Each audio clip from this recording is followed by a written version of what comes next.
Activate party mode.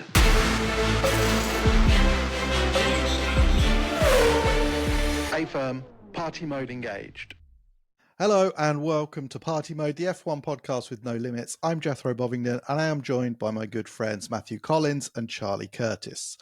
Well, there was no race at the weekend, but the action is set to return in Miami, so we will have a full preview or maybe just some random chat and then some time on this mega GP, where last year Lando got his first ever win and the tide turned and suddenly McLaren had the fastest car. So this was the race that set up that awesome end to the season. But before we get to that, let's check on the mental health of Charlie after acting as youth leader on his son's school trip. I think from what I've heard, it was a shit show, right? Look, they had a blast. It was fun, but I tell you, fifth graders are a whole nother breed of human. It was wild. They still need so much, but they're not little, so they don't listen, but they need all the things. They need all the direction. But it was a lot of fun. We did a lot of snorkeling. We did some kayaking, some hiking. The kids were keeping each other up and keeping us up all hours of the night. And I was in a tiny bunk bed where my feet touched and my head touched at the same time. But all in all, it was pretty fun. We had some mishaps. We had some couldn't make it to the bathroom in time incidents while we were kayaking. Really? Which was quite a thing. Was that you or the kids? No, it wasn't me.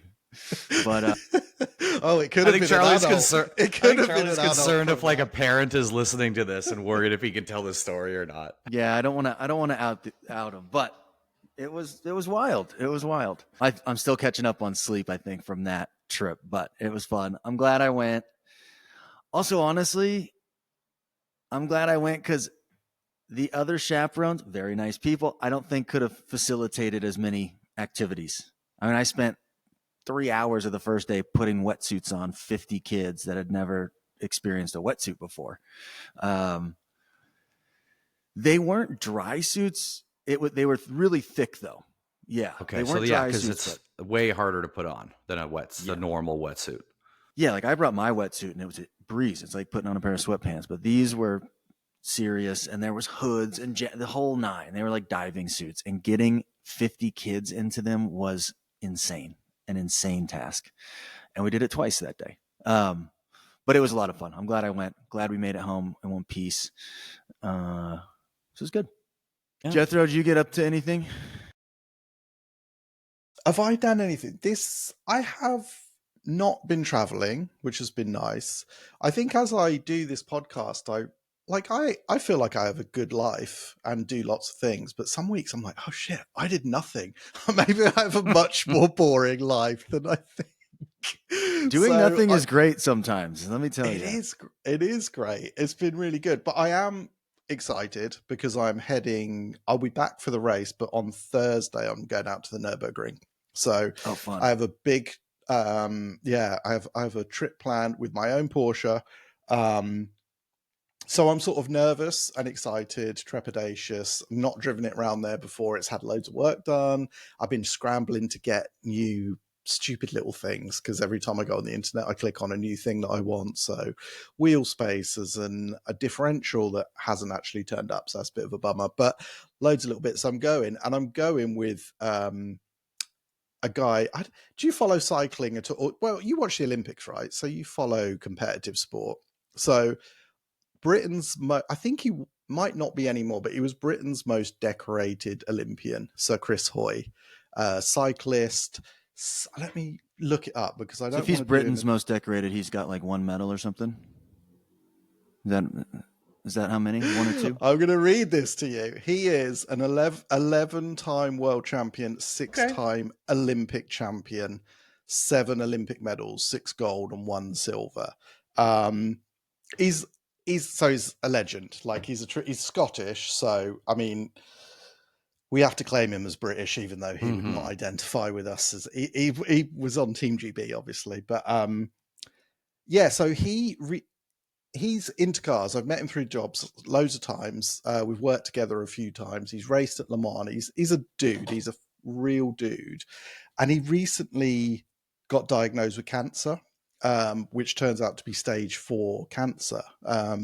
So he had prostate cancer, and he found out about it really late, and now he's campaigning and doing great work, which is exactly what you'd expect of him because he's just a dude. But I was speaking to him about the situation, and I don't know, what do you say? There's nothing you can say at that stage. Yeah. But we started talking, and he's never been to the Nürburgring, and I was like, okay, well, let's go to the Nürburgring. So I rang a couple of people, a company called Destination Nürburgring, who run track days. And I was like, okay, I've got us a place. Let's go. No way. And he was like, oh, I'm going to have some work. And I was like, mate, let's just do it. Like, let's find the time. I haven't got time. You haven't got time. But let's just go. So, and he's got Porsches. So we're meeting up Thursday morning down at the Eurotunnel, his Porsche and my Porsche.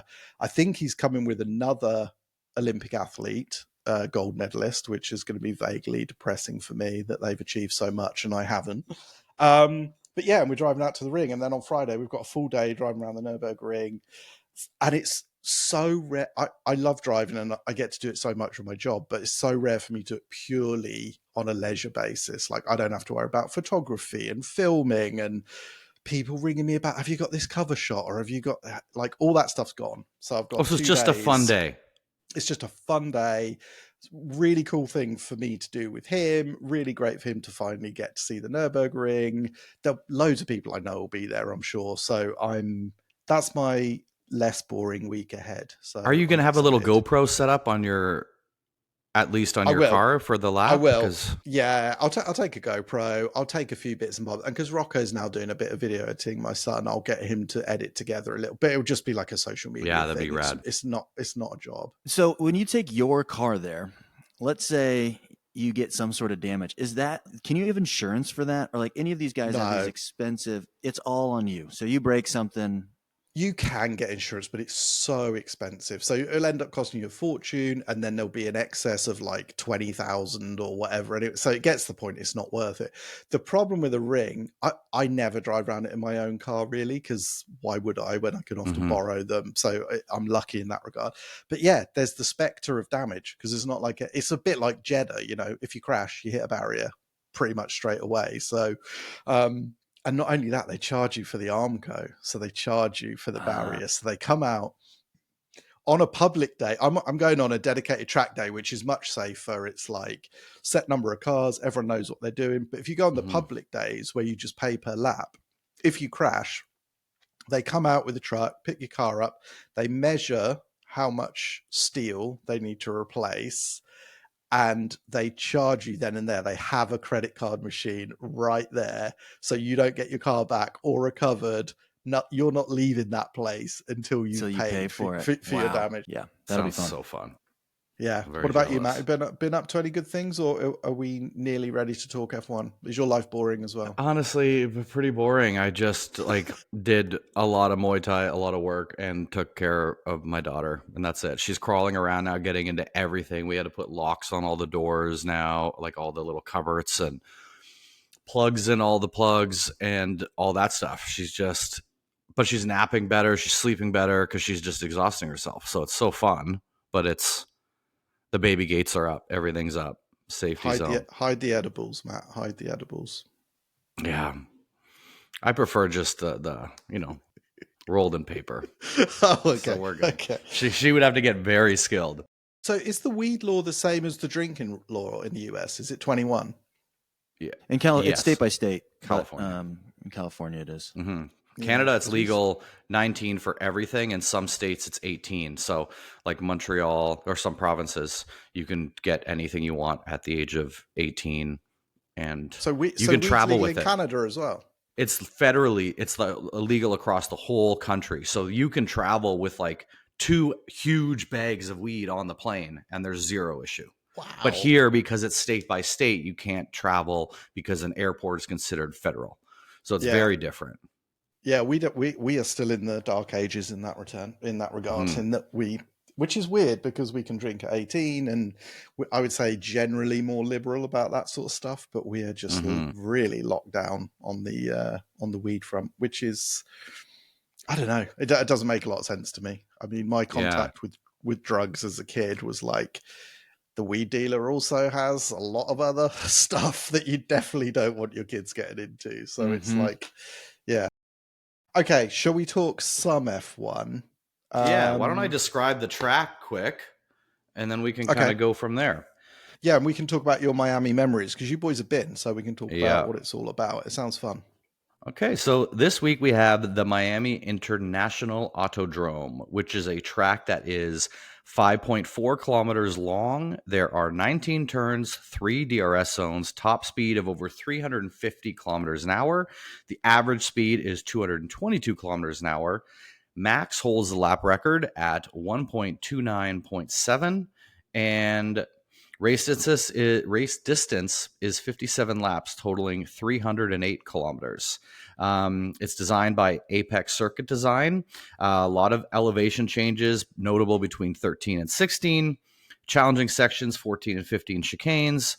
And it really has like the classic faux marina, which they've kind of added some water to. It was originally painted. It's very strange, being that there's a lot of marinas this probably could have been designed around, but it is not.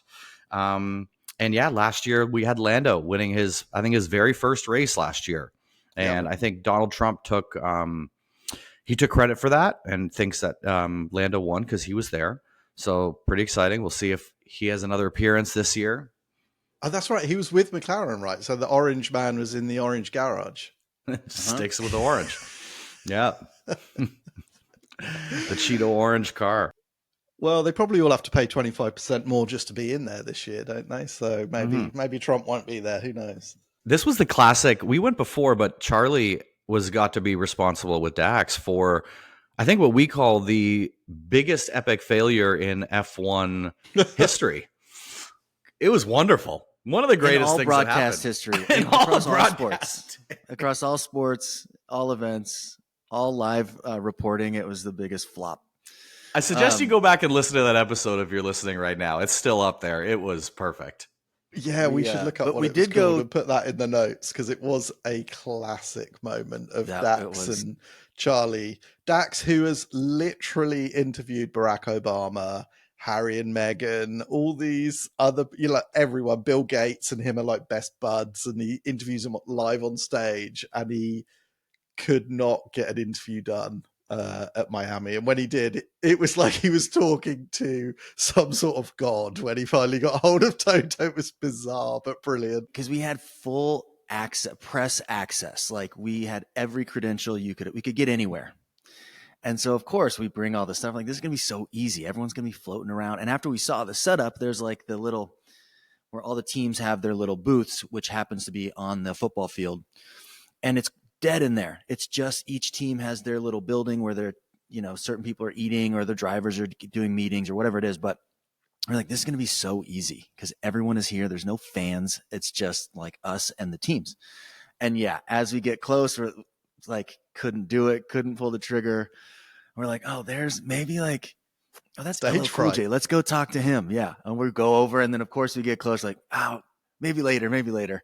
And then same with like Zach Brown. We go over, like, oh yeah, he's right here. He's alone. Like, we'll get him next time. We'll get him later. And then finally, it just so happened we got Toto, and I think Dax asked him about his boxing match with Zach Brown, yeah. But oh my God, it was a complete fail. Yeah. And the first time we went, I remember we went with there was a bunch of guys. There was 6 of us or something like that, and we were staying at this house. We get there the night before it's dark, and I think it was, correct me if I'm wrong, I think it was Charlie and Ryan were like, we're gonna just jump in the water, and it's like on an inlet in Miami. So they jump in, they kind of swim around for a second, they come out. The next morning, we go out and we're having our coffee and we're kind of looking into this little channel. Ryan freaked out because he felt something and jumped somehow out of the water like 5 feet, just like went out. He like, ooh, that, and he's a water guy. Like he loves the ocean. And so he's like, yeah, that was a little too big. I don't know, out. Yeah. But then the next morning, we're having coffee and we look down and there's like multiple 5 to 6 feet sharks swimming around that same area. You just look out on the horizon and there's just fins going all over the place, all over. like an aquarium. It was insane. I Oh went down my around the God. corner. There was a crocodile or an alligator, whichever the alligator. I went around the corner down a smaller little waterway, and there's an alligator sitting right there. There's manatees in this thing. It's like wild ocean. And we were in there. So Florida that was the is last time we wild, swam full there. stop. Yeah. And then even better, the boat ride was still the most epic boat ride of our lives. We're in this not cheap boat Dax had lent to him. We're ripping home from lunch. We did like a whole thing, and we're just going. Like, I don't know. I'm going to say 60 miles an hour, and all of a sudden the boat stops. Complete Right on a stop, sandbar. sandbar. We were stuck for, I think, 4 hours until no. the tide rised. Yeah, we were going so fast that we got ourselves into the middle of the sandbar. Like it didn't stop. We just grinded all the way to the middle, and we could spin the boat around, but we couldn't push it back. So we had to wait 4 or 5 hours for the tide because to the come tide up. raised like a foot above, and then we got lodged. Oh And my we were God. trying to move it for a long period of time in the water, thinking, but we were in the middle of the shelf. Like we needed to move this boat like 400 meters to get it off of it, so it was not happening. And then we started near the end of it, the jellyfish started to come out. So we were starting to get stung by these little jellyfish, and we were like, fuck this. Luckily, we had like a bunch of Diet Cokes and chips and all this shit to eat. So it was fine, but it was fucking insane. That's a hell of a weekend. Sharks, it was- crocs, jellyfish, getting stranded. This is a pretty good F1 weekend, I'd say. It was the track, I will say, so that when we all went, that was the first race at Miami, first year there. And it was kind of a mess. Getting in and out was a mess. It didn't look done. It definitely didn't look done. Looked thrown together at the last minute so they could host it. Last year when Dax and I went, it was dialed, and it was like the track was gorgeous. It's weird because it's in the parking lot of the football stadium, which sounds ugly and terrible. But they do a really good job of making it feel like you're in Miami. It feels like South Beach. Like you've got the vibe. They've got like Latin music playing around everywhere you go, live music. It's a really cool vibe. I really liked it. Yeah, and it's like a permanent racetrack, even though it's in that area, isn't it? Because someone actually messaged me, who I will follow up with. I did a quick follow up, but saying they're opening like a members club on that track, so you can bring your own cars and drive around it and stuff. So maybe we'll get to go out there one time, because that does sound fun. Yeah, that would be so cool. fun. Any weekend in Miami is a good weekend, I think. So, okay, do you want to do race preview-y stuff, or should we do pulp, because it will lead into the race preview maybe? Yeah. Hit us with some pulp. Okay. Yeah. All right. So I actually wanted to ask a question, because I saw there was a lot of interviews this week. I guess with the thing, there was a lot of teams doing interviews, and I saw one of Fred Vasseur being interviewed, and he was asked what his biggest phobia is. His biggest phobia is missing dinner. Not surprising. Not surprising. But I then was thinking, and I was like, I kind of wanted to ask you guys, what is your biggest phobia? Jethro. Okay, this is going to sound really pathetic. I worry what Charlie's response will be. I am not scared of much. I've probably got two things. One, which I think is completely understandable, is when I watch people caving. You know, when they go into those tiny... Splunking. I could not do that. Freaks me out. I can't watch it. Like, it just, the whole idea of it freaks me out completely. So I think that one's understandable. And especially underwater splunking is like a next level. Yeah, but even when they're doing that and they go down and they have to swim through little bits that are like U-bend type things and then pop up the others, I would be like, I can't imagine what thrill you get out of that can outweigh the discomfort, panic, and general feeling of crushing death on your body. Like, I just don't get it. So that's one. The other one, which is more pathetic, is I do not like birds. Really? And birds, specifically birds in an enclosed space, freak me out. So, you know, do you have like chimney breasts in the US? Do you have houses with chimneys for open fires? Yeah. I've got one.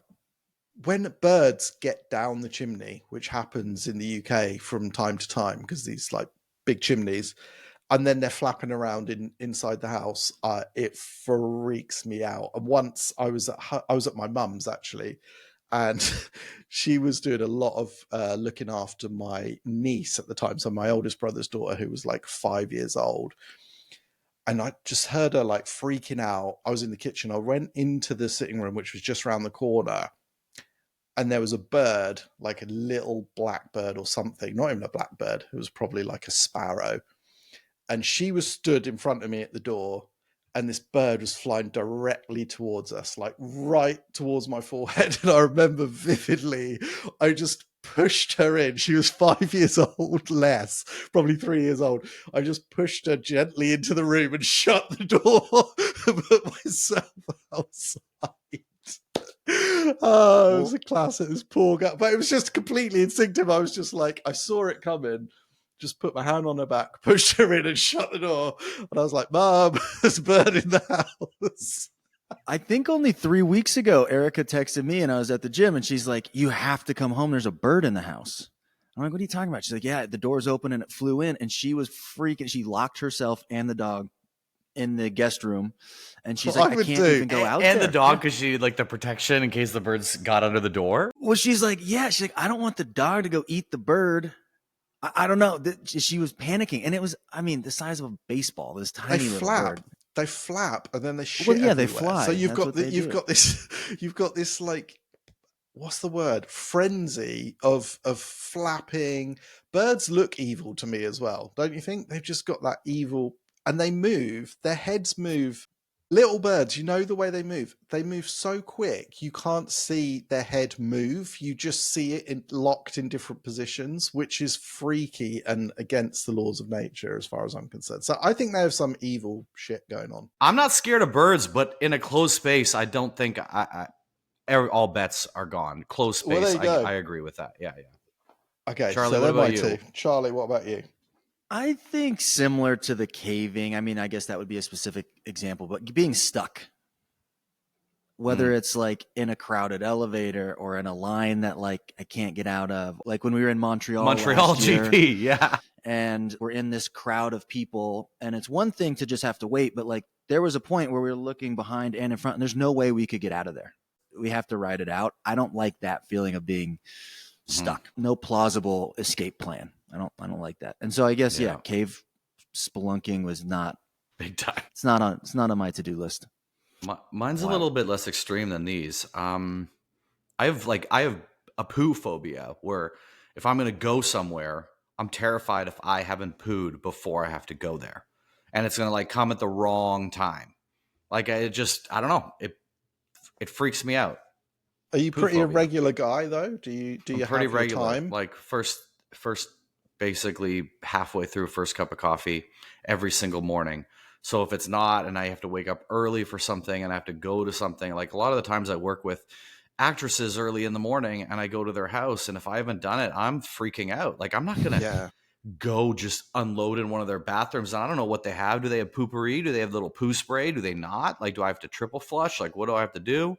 So those things scare me. I think that's fair enough. I mean, when I do like car photo shoots and stuff, we're in the middle of nowhere, and America's amazing because wherever you go in America, there's toilets. Yeah, I swear you're never more than like 20 feet from a toilet in America. But in the UK and Europe, you can be up a mountain and there won't be a toilet for an hour, so it's a consideration. I understand that one. And I'm okay to shit in crazy places. Like I have been all over the world, like squatting in Indonesia, a lot of interesting poo stories I have, but that's for another time. That's moving on. That's for the long winter break. Yeah. That Vasseur interview, I watched that too. He's such a goofball. He is so funny.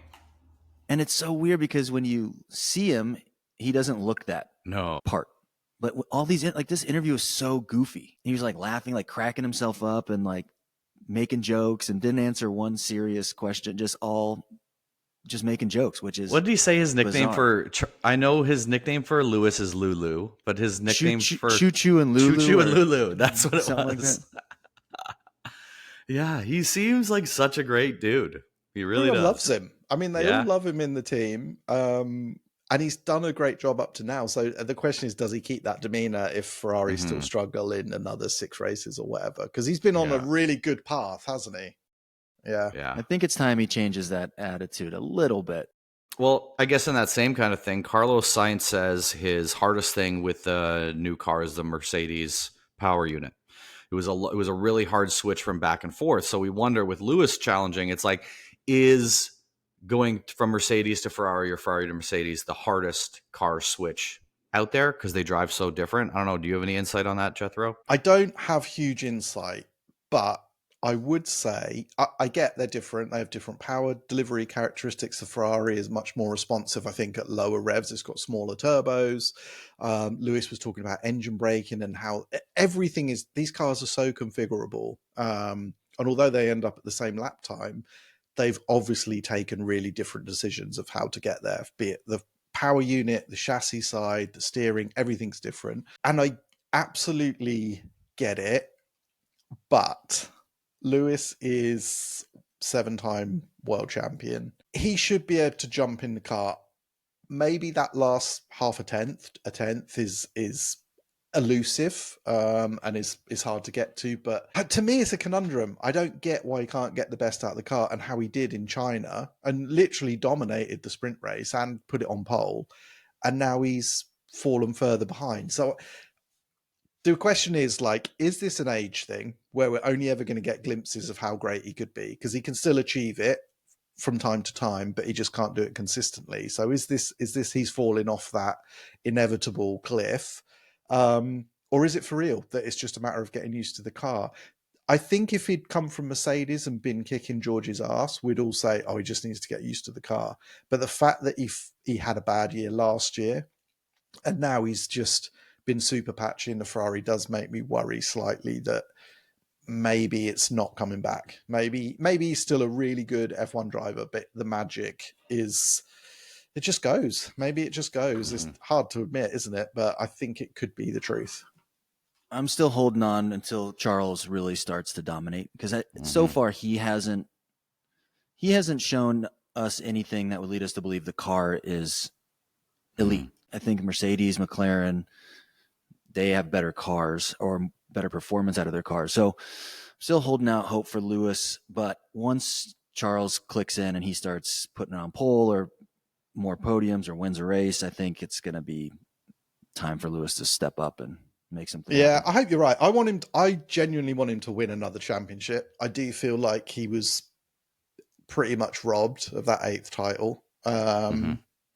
And it would just be a mega story. Like the whole world would be talking about F1, Lewis at Ferrari. I just think there's nothing bad that can come out of him winning a title there. So let's hope so. It would be mega if he does. But if Carlos starts really performing in the Williams, all the rookies have come in and they've got no experience in these cars, and they're doing fantastically well. And sooner or later, there will be no more excuses. It will be like Lewis just isn't quite as quick as he was, which is sad, but I mean, it doesn't denigrate what he's achieved, but it could well be the case. Yeah. We also had Zach Brown came out this week and said that if something happens and one of the drivers leaves McLaren, his first phone call is Carlos. So who knows if there's some friction that happens there that forces one of them out, but I'm sure it'd be Lando over Oscar. It's going to happen one day. It just can't carry on. Yeah. This would have helped actually with the Miami failure a few years ago, but Miami meet and greets with drivers are starting at $220 a meet and greet. So that could have been something that you guys did. Just pay the $220 to get a 2-second little interview. That would have worked. That would have probably been more successful than our approach. But what? So they're actually going to have to sit there, and then people will literally come in, swipe their credit card, and get like 2 questions or something. Probably just a photo. Who knows? I don't know what it entails. Probably nothing long for sure. You probably get like a handshake or a selfie, and that's $220. And then you have to probably pay $40 to get the photo printed, or $40 for a poster to get signed. I'm sure it's like that's the bare minimum of it. Who would you go for? Who would be choice number 1? Honestly, I don't know. I think it'd have to be Max, because Max would be so mad about the whole process. I just would love a selfie, like arm around him, He'd be big so smile, pissed. and him just looking so pissed that he's having to do it. I think that would be genius. Not who you want to Yeah. meet, but that photo on the wall would be classic. I will say Lewis had the most, I don't want to say protection, but people Mhm. around him. Like you couldn't just, as he's walking, run up and get a picture. A lot of the other drivers, you could. Albon was walking by himself. Mhm. If you wanted to catch him as he's walking and walk by him, fine. And we just never, ever, ever saw Max. Yeah. You could even walk up and get a signature from Toto in your armpit. So easy. Yeah. So fun stuff over at Austin Martin. So they said that no one has heard from Adrian Newey. You can't get him on a phone call. You can't get him on an email. He's not in team meetings at all. He is like in a bunker focused on 2026. That's all he's doing. No one can touch him. So That's what they that's said. exciting. That's come directly from them, has it? Directly from the team principal. He's in a bunker. He's in a bunker. He's literally just off doing it like crazy. I mean, it doesn't appear that he's doing anything this year to help that team. So that makes a little more sense. Yeah. Wow. Yeah. I mean, It's imagine fun. if this is just an elaborate ruse. Maybe he hates Lawrence Stroll really, and he's just sat down there playing That's probably it. PlayStation, watching Severance or something, and then he's going to pop out in October and be like, "What have you guys been up to then? Well, I haven't done anything. You left me alone. I didn't have any direction. Didn't know what to do." It's just a big ruse. So we also have Kimi, a lot of stuff with Kimi right now. So first of all, Kimi Antonelli is going to be in the USA. They were talking about like, what if he wins his race? He cannot drink the champagne. He's underage. It's the drinking age is 21 here, so he can't technically spray and drink that champagne. So he has opted and said that if that happens and he's on the podium, he will bring Valtteri Bottas up and he will get Valtteri to drink for him, which is really cute, their relationship, because Kimi in an interview has said that Valtteri Bottas has been a huge inspiration for him and has kind of taken him under his wing and has been kind of showing him the ropes. So I like that. That's funny. I guess I would think they would let him do it, but I guess you're right. It's on TV everywhere. It's like a sanctioned thing, and it's just illegal. But that's funny. Maybe he could choose his own drink. Like, why does he get some sparkling cider or something? Yeah, Yeah, exactly. It's all like Martinelli's, and they're just like spraying sparkling apple juice everywhere. Or Dr. Pepper, something like that. That would be pretty amazing. Well, since we're in the U.S., it could be Mountain Dew, maybe. Yeah, exactly. Like Code Blue or whatever it is. Yeah, Code Red. Yeah. We have a new documentary coming out called The Seat with Kimi Antonelli on Netflix on this weekend, May 5th. It comes out just about him getting the Mercedes seat, which is kind of crazy that like Lewis hasn't had a Netflix special on himself, but they're doing it with Kimi. Also, they're probably trying to just really like pump this up and get like, I like the kid. I think it's a cool story, but they're probably trying to really shape him to be the new Max. But I'm going to watch it the second it comes out. Yeah, With that, they really are building him up, aren't they? Mm-hmm. And he's charming in interviews. He's so cute and cool. I don't know. He's got like a similar Oscar energy, but he's a little bit more playful. That's for sure. Speaking of Kimi, I got our first Zaddy of the year. So this is Kimi Antonelli's father, Marco Antonelli, born in 1964, which is kind of crazy. He's older than I would think that he would be because Kimi's so young. Like I could be the father of Kimi. So maybe third marriage. I don't know. He competed in the Italian Super Turismo Championship and raced in the European Touring Car Championship. He founded Antonelli Motorsport in 1993, and his teams have competed in GT Championships, Porsche Super Cup, Lamborghini Super Trofeo, and Italian F4. He also co-founded AKM Motorsport in 2020 to focus on young driver development. He actually originally wanted Kimi to play football. So he wanted to be a football player, not a driver, but then switched and supported him in the rest of it. Kimi's name wasn't a direct tribute to Kimi Räikkönen, which a lot of people think it was. Apparently his father just wanted him to have a foreign sounding name. I guess something to remember. I don't think Exotic. Kimi is an Italian name. But yeah, he helped Kimi join the Mercedes junior team when he was 13 years old. And his net worth is $18.4 million. So on track with that. Can't get into F1 unless you're loaded. I was going to say that's probably quite poor in F1 terms, isn't it? He's on the poorer end of the scale. Well, that's cool. I mean, he's got racing in his blood. If his dad started racing teams, raced in touring cars, that's pretty cool. I like it, and he's doing well. This kid's. I wouldn't say he's like done quite what Lewis did when he came in, but he's doing a great job. So let's see if he can. It'd be nice if he could get a couple of qualifying ahead of George moments, but George is driving so well, isn't he? That's going to be tough to do. I also found a thing that could be responsible for Lewis's not great performances this year. Really sad that Neat Burger, a burger chain that he invested with Leonardo DiCaprio, has closed its doors after 6 years. So maybe this has devastated him. He's really taken it to heart, and he's having a rough year. He probably doesn't even know that he invested in that. He has no idea. What's it called? Neat Burger. That might be the worst name I've never heard of it. Ever heard. Never heard of it. Has anyone had a Neat Burger? No? What is it? All like right, a fast food chain or like a... I'm assuming. Don't know. Burger. Yeah, no, He that has sucks. no idea that he invested in that. He doesn't. And neither does And anyone then- else because No. they didn't go. We've And never it's a had it. If deep- anyone listening here has ate a Neat Burger, please let us know if it was good, and it's sad that it's gone. So uncool. Such an uncool name for Lewis Hamilton to be associated. That Yeah, makes I know, no right? sense I whatsoever. guess Leo got involved, and he was like, all right, if Leo's in, I'm in. I'll throw some cash in there. Also, I saw on Reddit that someone was using ChatGPT to be their race engineer to tell them like how to get around a track perfectly, and you could do any track.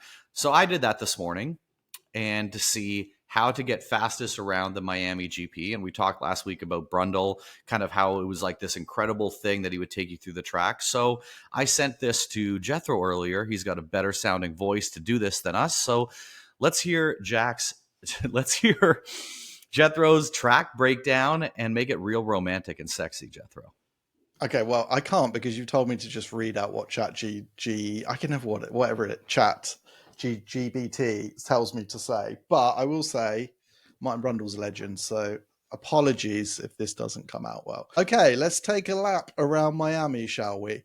Turn 1, down the straight, heavy on the brakes into the right-hander, dive into the tight left-hander. Now you have to be careful here not to lock up. It's really easy to overshoot.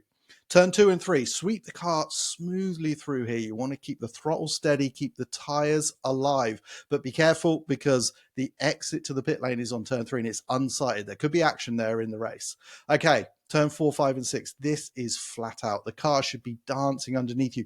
Tiny little movements on the steering because you just want to, again, keep those tires alive as long as you can. Just a little lift through turn 6 just to settle the car. Okay, turn 7 and 8, really quick left, right, and here it is all about momentum. You just want to carry. Just let the car ease its way through there. Don't put any steering lock on and nail the exit to fly down the second straight. Right here, the track widens up to twice its length, and you're just tricky to position the car into turn 9. A huge braking zone, down the gears, kiss the apex, turn 10 and 11, a little short squirt of throttle, and then we're into the Mickey Mouse bit. Tight, technical, be patient, don't rush.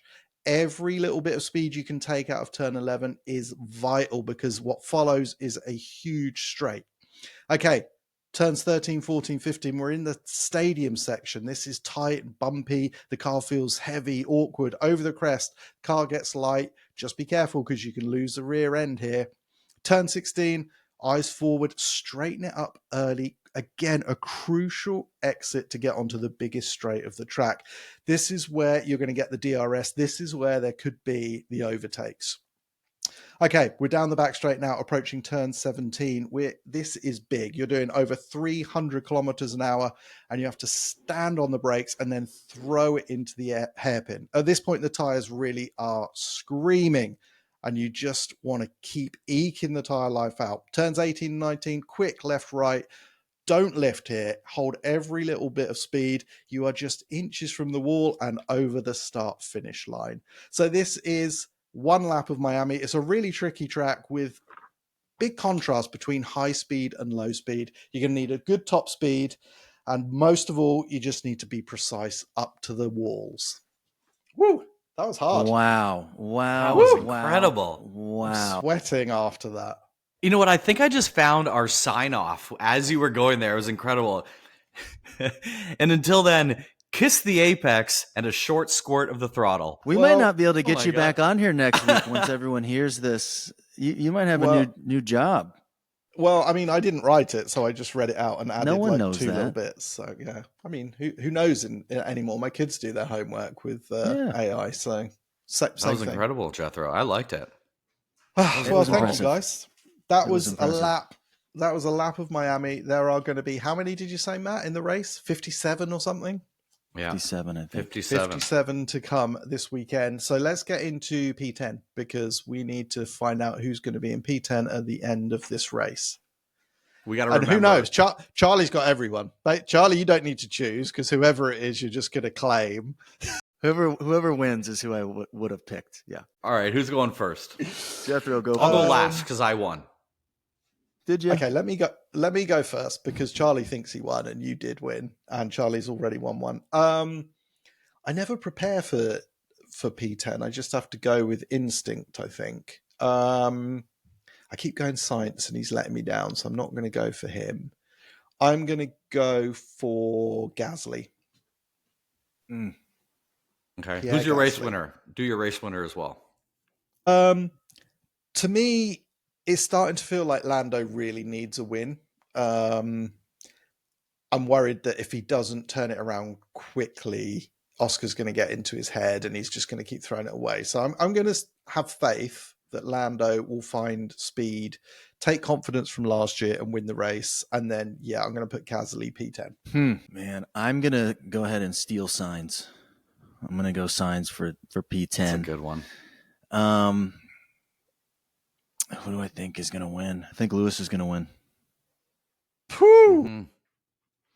I like Wow. it. Love the confidence. I do think that we'll have some action. Like you said, Lando, this is kind of a big race for him. I think he's going to get a little aggressive. Max had a great race last week. And I think he's going to be aggressive as always. And I don't know. I feel like there's going to be some action at the front, which might help out the likes of Lewis and some of these guys that maybe don't have the fastest car. This is tough. So I want to pick Hadjar, but I think honestly Hadjar is going to be a bit higher this week. I don't know. I think he's starting to come alive. I'm going to weirdly go with Lawson on this. I think Lawson might get up there. I think he might have found his little something. Yeah, I'm going to go to Lawson. For race winner, I want to say Oscar again. But Lando is going to be pushing it, but Lando could screw up. But I do think it might be Max. I think Max is going to win. He didn't win last year. He's going to be pissed about that. He's going to be pissed about last week, and he's going to throw – I think he's going to throw everything in or he's going to have a DNF. So I think he wins or DNFs. Okay, well, there are predictions, and I think you're right. I think the key here is that there's a lot of pressure on Lando. Max is in a give zero fucks place in his mind, it seems, so he's going for every move that counts. So it's whether Oscar picks up the pieces or maybe there's someone like Lewis, but it should be a mega race. So at this point, Dax would say push, push, push, push, but we will just say we will see you after Miami, and fingers crossed that we finally get a race that like 3 or 4 different people could win and there's close racing. That should be mega. I'm excited for it. All right, gents. All right. See you guys.